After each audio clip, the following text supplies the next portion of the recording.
Well, we have Turkey basically breaking with NATO here on this whole decision in terms of trying to punish Russia, as Turkey's supposed to be a NATO ally, but here they're siding with Russia in a sense.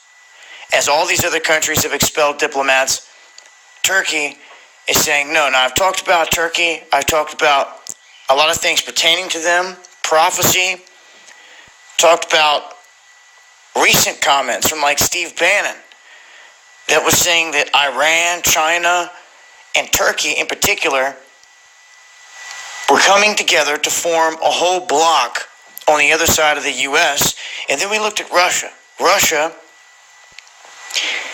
is kind of the wild card here, because obviously in this position,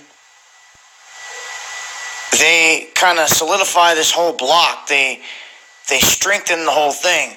Now, if Russia was to be pulled out of this against China, against Turkey and all them, then it would be a complete game changer. Now, some could say, oh, that would never happen. Others say it may just be the move that has been set throughout the past few decades to pull the carpet out from underneath certain countries at a certain time.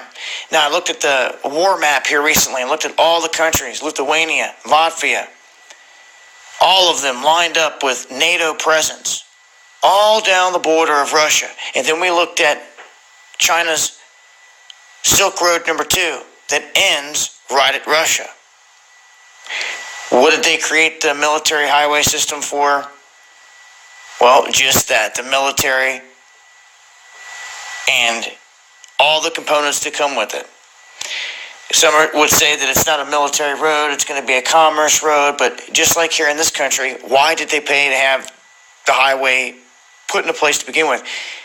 First and foremost, it was for the military. Everything else comes second to that.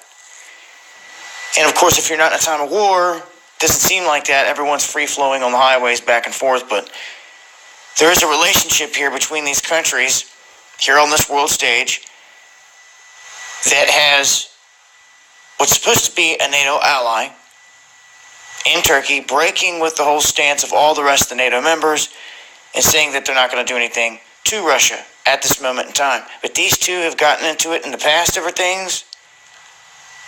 So we'll see what happens from here. I'm going to leave a link. Make sure to tune in to Underground World News Live, 9 p.m. Eastern, Friday nights, Dabu 7/7. We'll be discussing updates to this and a whole lot more. Peace.